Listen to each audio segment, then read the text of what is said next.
Yeneng tawang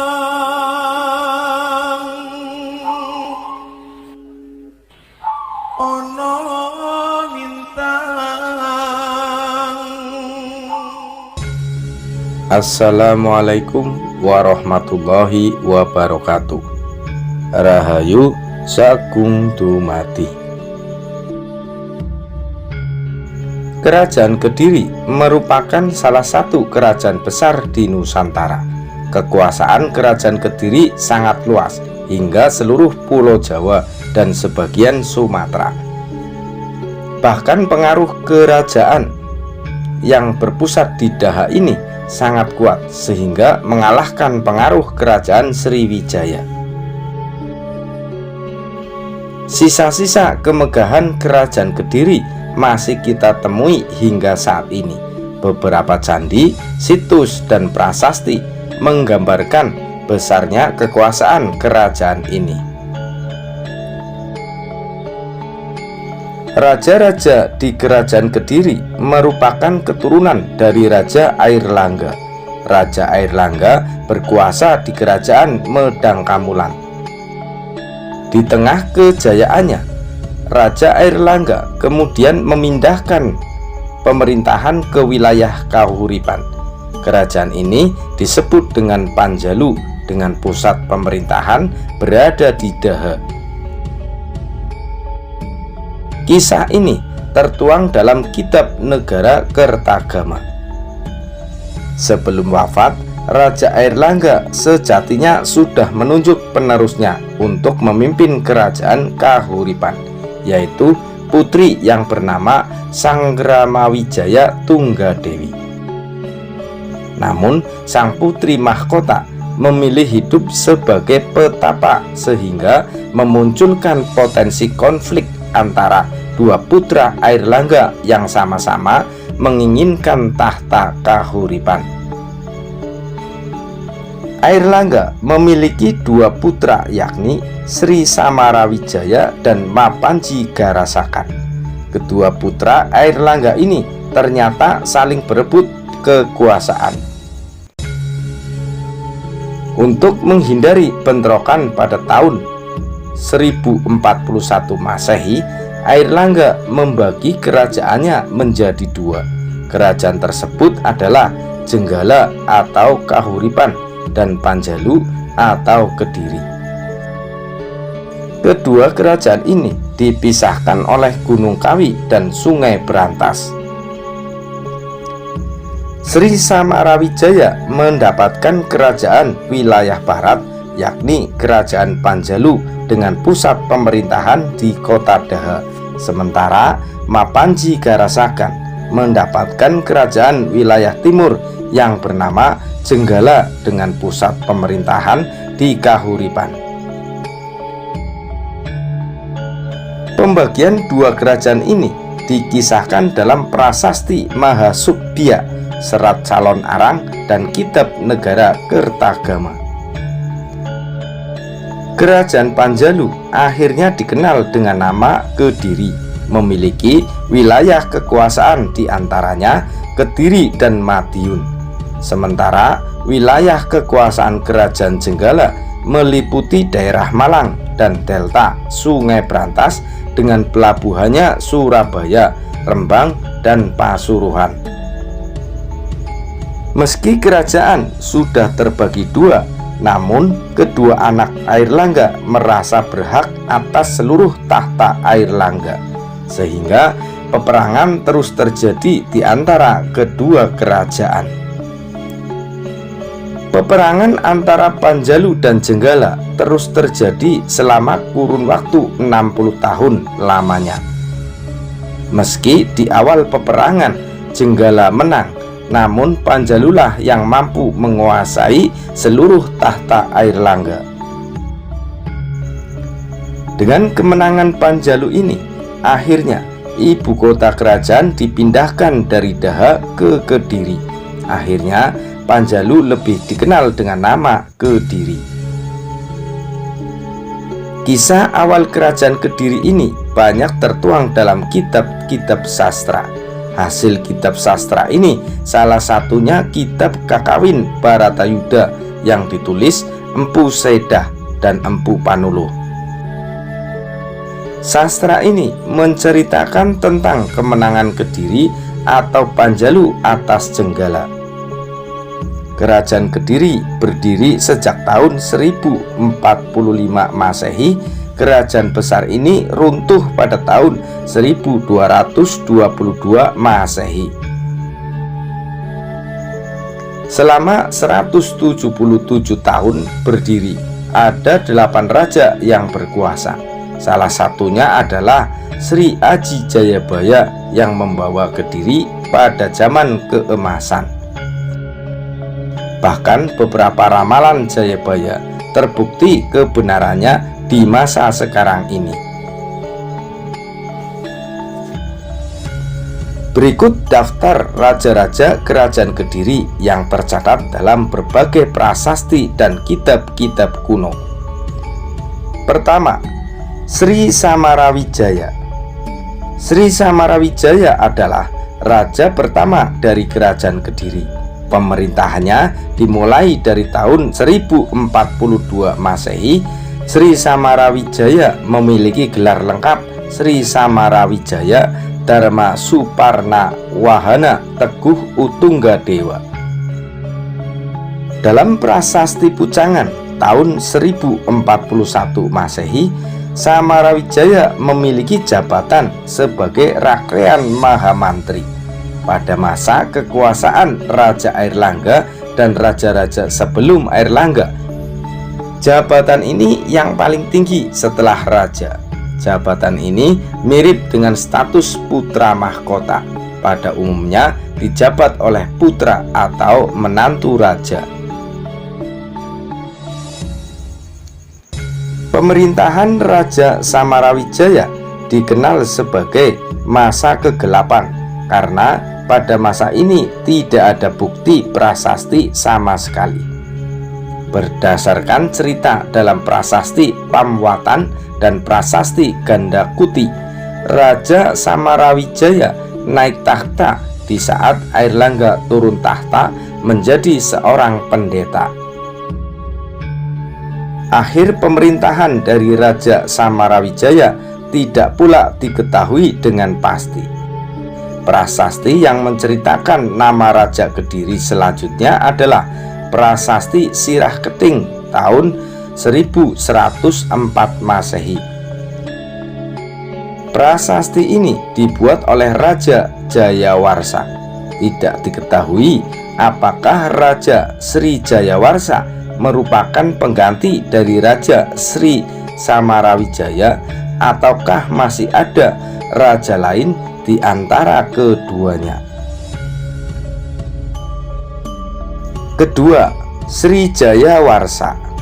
Sri Jayawarsa memerintah di tahun 1104 Masehi. Sri Jayawarsa bergelar Sri Maharaja Jayawarsa Dikjaya Sastra Prabu. Tidak diketahui kapan pastinya Raja Jayawarsa naik tahta sebagai Raja Kerajaan Kediri. Kisah Raja Jayawarsa tercatat dalam prasasti Sirah Keting tahun 1104 Masehi. Dalam prasasti ini dikisahkan jika Sri Jayawarsa sangat mencintai semua rakyatnya. Bahkan dirinya selalu berusaha untuk meningkatkan kesejahteraan seluruh rakyatnya. Prasasti Sirah Keting berisi tentang pengesahan Desa Marjaya sebagai tanah perdikan atau Sima Swantantra. Tidak diketahui secara pasti kapan Jayawarsa turun tahta. Dari prasasti Panumbangan tahun 1120 Masehi hanya menyebut makamnya yakni di daerah Gajabada. Ketiga, Raja Bameswara. Raja Bameswara disebut sebagai raja yang berkuasa selanjutnya di kerajaan Kediri. Hal ini diketahui dari prasasti Pikatan tahun 1117 Masehi. Masa pemerintahan Raja Bameswara banyak catatan yang ditemukan. Prasasti-prasasti ini ditemukan di wilayah Tulungagung dan Kertosono. Dalam prasasti tersebut banyak memuat masalah keagamaan. Dari kondisi ini bisa diketahui kondisi pemerintahan yang sangat baik. Tidak diketahui kapan Raja Brameswara turun tahta. Berdasarkan prasasti Ngantang, raja selanjutnya yang berkuasa adalah Raja Srijayabaya. Raja keempat yaitu Srijayabaya. Dari catatan yang ada, Srijayabaya berkuasa sekitar tahun 1135 Masehi hingga 1157 Masehi. Raja ini bergelar Sri Maharaja Sangmapanji Jayabaya Sri Warwesmara Madusudana Awataranidita Sutrisingha Parakrama Utunggadewa. Pada masa pemerintahan Jayabaya, kerajaan Kediri mencapai puncaknya. Pada masa tersebut, Panjalu mampu mengalahkan Jenggala dan menguasai seluruh tahta Airlangga.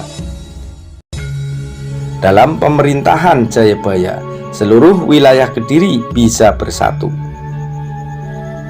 Banyak catatan prasasti yang ditinggalkan pada masa ini. Catatan prasasti yang ditemukan yakni Prasasti Hantang tahun 1135 Masehi, Prasasti Talan tahun 1136 Masehi, dan Prasasti Jepun pada tahun 1144 Masehi. Tidak hanya itu, terdapat juga karya sastra berupa Kakawin Baratayuda pada tahun 1157 Masehi. Dalam Bebet Tanah Jawi dan Serat Aji Pamasa disebutkan jika Raja Jayabaya merupakan titisan Dewa Wisnu. Raja ini memimpin negara yang bernama Widarba dengan ibu kota di Mamenang. Ayah Jayabaya adalah Gendrayana. Gendrayana merupakan putra dari Yudayana, putra dari Parikesit, putra dari Abimanyu, putra dari Arjuna dari keluarga Pandawa. Permaisuri Raja Jayabaya bernama Dewi Sara. Jayabaya diketahui memiliki 4 anak, yakni Jayamijaya, Dewi Pramesti, Dewi Pramuni, dan Dewi Sasanti. Jayamijaya menurunkan raja-raja di tanah Jawa, bahkan sampai kerajaan Majapahit dan juga kerajaan Mataram Islam. Sedangkan Pramesti menikah dengan Astradharma, raja dari Yawastina, melahirkan seorang anak bernama Anglingdarma, raja dari Malwapati. Dalam pemerintahannya, Jayabaya menerapkan strategi untuk mewujudkan kesejahteraan dan kemakmuran bagi seluruh rakyatnya. Kerajaan pada masa ini sangat makmur, baik dari pertanian maupun perdagangan. Secara ekonomi, rakyat Kediri kehidupannya terjamin. Kekuasaan kerajaan juga meluas hingga seluruh Pulau Jawa dan Sumatera. Prabu Jayabaya turun tahta dengan cara moksa atau hilang tanpa meninggalkan jasad. Sebelum menghilang, Prabu Jayabaya bertapa terlebih dahulu di Desa Menang, Kecamatan Pagu, Kabupaten Kediri. Setelahnya, mahkota dan juga pakaian kebesaran dilepas. Kemudian Raja Jayabaya menghilang. Jayabaya terkenal dengan ramalannya, Jangka Jayabaya. Ramalan ini beberapa sudah terbukti kebenarannya di era peradaban modern saat ini. 5. Sri Sarweswara. Raja Sri Sarweswara memerintah pada tahun 1159 hingga 1161 Masehi.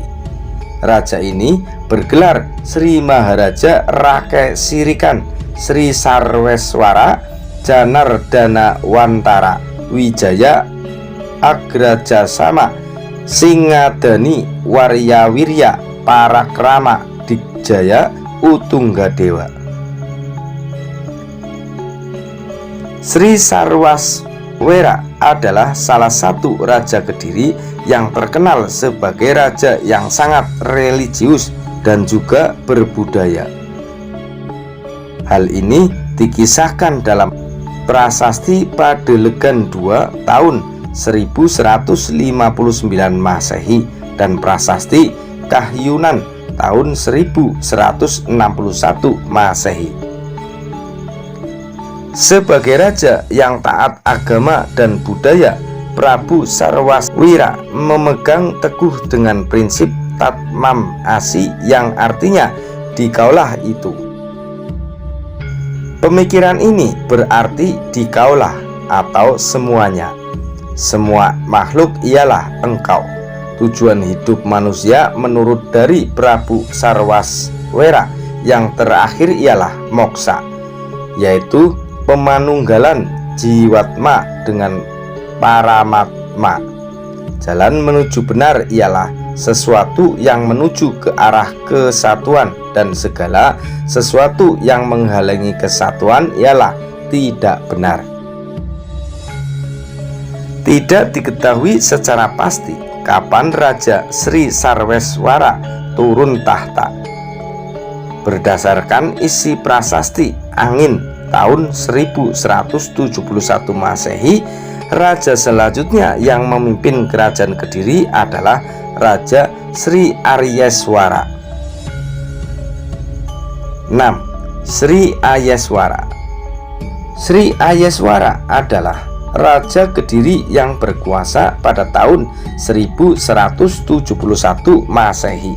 Raja ini bergelar Sri Maharaja Rakehino Sri Ayeswara Madusudana Wantara Arijamuka.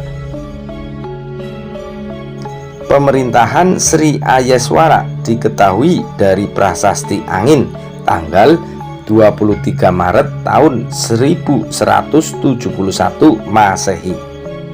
Prasasti tersebut menyebutkan bahwa raja yang keenam dari kerajaan Kediri adalah Sri Ayeswara yang bergelar Sri Maharaja Rakehino Sri Ayeswara Madusudana Wantara Arijamuka, sementara lambang dari pemerintahannya adalah Ganesha. Hanya sedikit catatan yang bisa diketahui tentang raja ini. Dari prasasti jaring tersebut, kekuasaan Sri Ayeswara dilanjutkan oleh Raja Sri Gandra. 7. Raja Sri Gandra berkuasa pada tahun 1811 Masehi. Gelar yang dipangkunya adalah Sri Maharaja Koncaryadipa Handabuwana Padalaka Parakrama Anindita Dikjaya Utunggadewa Sri Gandra. Masa kepemimpinan Raja Sri Gandra dikutip dalam Prasasti Jaring tahun 1181 Masehi. Prasasti tersebut menceritakan raja yang mengabulkan keinginan rakyat desa Jaring tentang anugerah raja sebelumnya yang belum terwujud. Pengabulan permohonan ini disampaikan melalui Senopati Sarwajala. Di prasasti tersebut juga diceritakan adanya nama hewan yang digunakan untuk menunjukkan tinggi rendahnya kepangkatan dalam istana. Nama yang tersebut misalnya Menjangan Puguh, Lembu Agra, dan Macan Kuning. Tidak diketahui kapan pastinya berakhirnya pemerintahan Raja Sri Gandra. 8. Raja Sri Kameswara. Sri Kameswara adalah raja ke-8 dari kerajaan Kediri. Hal ini tercantum dalam prasasti Ceker tahun 1182 Masehi serta prasasti Kakawin Smaradan. Masa pemerintahan Raja Sri Kameswara sekitar tahun 1180 Masehi hingga 1190 Masehi. Raja ini bergelar Sri Maharaja Sri Kameswara Triwikramawantara Aniwariwirya Anindita Dikjaya Utunggadewa. Di masa pemerintahan Sri Kameswara, seni sastra berkembang sangat pesat. Salah satunya adanya kitab Samaradana karangan dari Empu Darmaja. Kitab ini berkisah tentang cerita rakyat seperti cerita Panji Semirang. Empu Darmaja juga menuliskan kisah tentang kelahiran dari Dewa Ganesha, yaitu dewa yang berkepala gajah yang merupakan anak dari Dewa Siwa. Ganesha menjadi lambang dari kerajaan Kediri sebagaimana yang tercatat dalam prasasti-prasasti. Beberapa peninggalan sejarah pada masa pemerintahan ini diantaranya prasasti Semanding tahun 1182 Masehi dan prasasti Ceker tahun 1185 Masehi. 9. Sri Kertajaya. Sri Maharaja Kertajaya adalah raja terakhir dari kerajaan Kediri. Raja ini berkuasa pada tahun 1194 Masehi hingga 1222 Masehi. Di masa Raja Kertajaya, Kediri jatuh karena serangan kerajaan Tumapel atau Singosari. Raja Kertajaya memiliki gelar Sri Maharaja Sri Sarweswara Triwikramawantara Anindita Senggalancana Dikjaya Utunggadewa. Nama Raja Kertajaya tercatat dalam teks negara Kertagama tahun 1365 Masehi yang ditulis setelah zaman kerajaan Kediri. Sementara dalam teks Pararaton, Raja Kertajaya disebut dengan nama Prabu Dangdang Gendis. Bukti sejarah masa pemerintahan Raja Kertajaya diantaranya tertuang dalam prasasti Galunggung tahun 1194 Masehi, prasasti Kamulan tahun 1194 Masehi, prasasti Palah tahun 1197 Masehi, dan prasasti Wates Kulon tahun 1205 Masehi. Kestabilan pemerintahan Kerajaan Kediri pada pemerintahan Raja Kertajaya mulai menurun. Kondisi ini karena Raja bermaksud mengurangi hak-hak kaum Brahmana. Sang Prabu ingin disembah sebagai dewa. Kaum Brahmana menentang keputusan tersebut. Mereka memilih lari dan meminta bantuan dari kerajaan Tumapel di bawah kepemimpinan Ken Arok.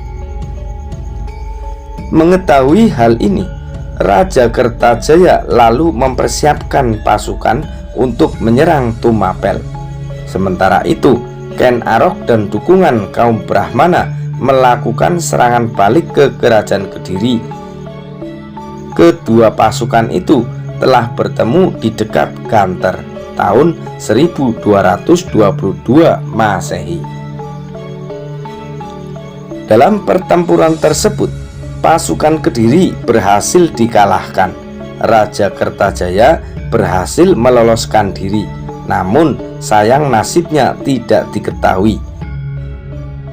Sejak saat itu, kekuasaan Kerajaan Kediri berakhir dan menjadi kekuasaan Tumapel. Demikianlah silsilah raja-raja yang memimpin Kerajaan Kediri. Hingga saat ini, beberapa peninggalan besar Kerajaan Kediri ditemukan di sejumlah wilayah di luar Kediri. Hal ini membuktikan jika Kerajaan Kediri merupakan kerajaan besar di Nusantara.